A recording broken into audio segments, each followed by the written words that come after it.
Well दोस्तों, आपके पास बहुत सारा मैसेज आता है। आप कंफ्यूज्ड होते हैं कि वो मैसेज फेक है या फिर जेन्युइन है।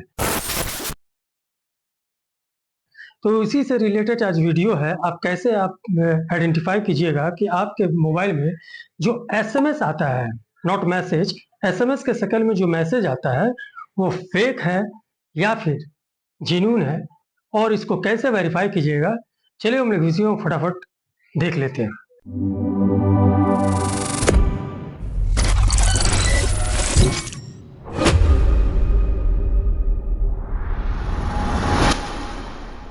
वेल दोस्तों, नमस्कार, सलाम, सत श्री अकाल। देखिए, आपके पास अगर आपने अगर नोटिस किया होगा तो उसमें आप देखेंगे कि आपका 2 letter dash 6 letter dash 1 letter कुछ इस तरह का फॉर्मेट में आता है।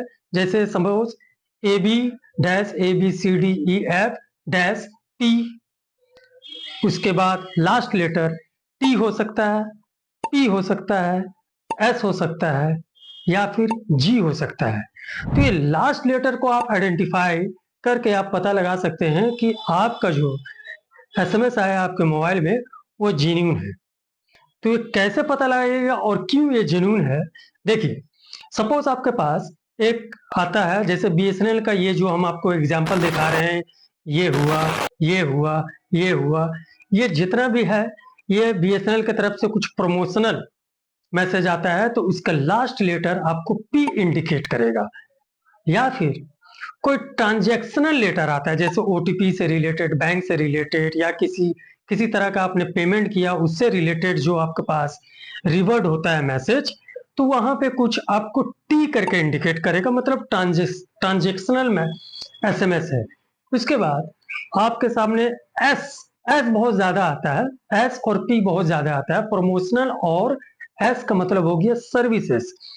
किसी तरह का कोई भी सर्विसेज कुछ अगर प्रोवाइड करता है, चाहे बीएसएनएल की तरफ से हो या चाहे किसी भी ई कॉमर्स स्टोर की तरफ से हो या किसी भी तरह से, वो होता है एस से इंडिकेट। और जी ऑब्वियसली ये गवर्नमेंट की तरफ से आता है।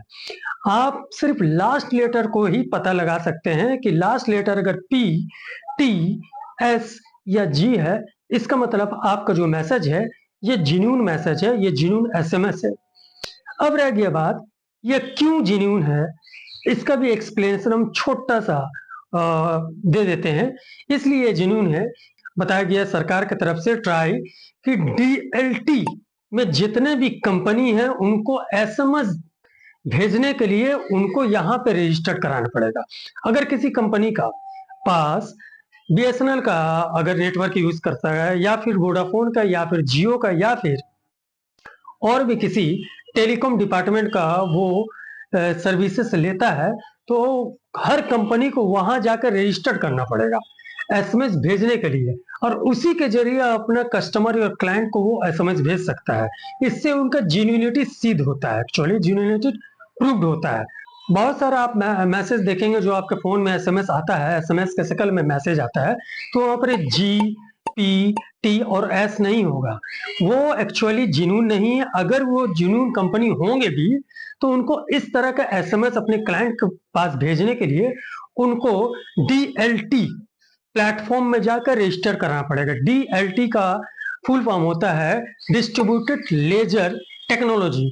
यहाँ पे वो अपना दस्तावेज को बाकायदा देकर वहां पर सबमिट करके इस तरह का सेवा ले सकते हैं। उनको सेंडर आईडी और एसएमएस टेम्पलेट वहां से रजिस्टर किया जाता है, और कुछ 6 लेटर का आता है। जैसे पहला 2 लेटर, जैसे मान लिया बी के, जैसे बीएसएनएल की तरफ से कोई सर्विसेज मेरे पास आया है, तो वहां पर पहला 2 लेटर जो है वो दिखाएगा टेलीकॉम कोड को, ठीक है, जैसे वो बीएसएनएल का है या कौन सा सर्कल का है, इस तरह से दिखाएगा। उसके बाद 6 लेटर जो होगा, 6 लेटर जैसे बीएसएनएल, बीएसएनएल कंपनी का नाम है जिसको सेंडर आईडी बोले जाता है, और इसमें 1-2 लेटर जो रहता है वो ईस्टर्न जोन या फिर कोई एरिया को इंडिकेट किया जाता है। टोटल 6 लेटर का सेंडर आईडी होता है, और लास्ट में जो होता है पीटीएसजी, ये ऑथेंटिकेशन प्रोवाइड करता है और कैटेगरी में उसको बांट देता है कि वो प्रोमोशनल है या फिर सर्विसेज दे रहा है या फिर ट्रांजैक्शन है या फिर गवर्नमेंट का है। तो इस तरह से ये होता है।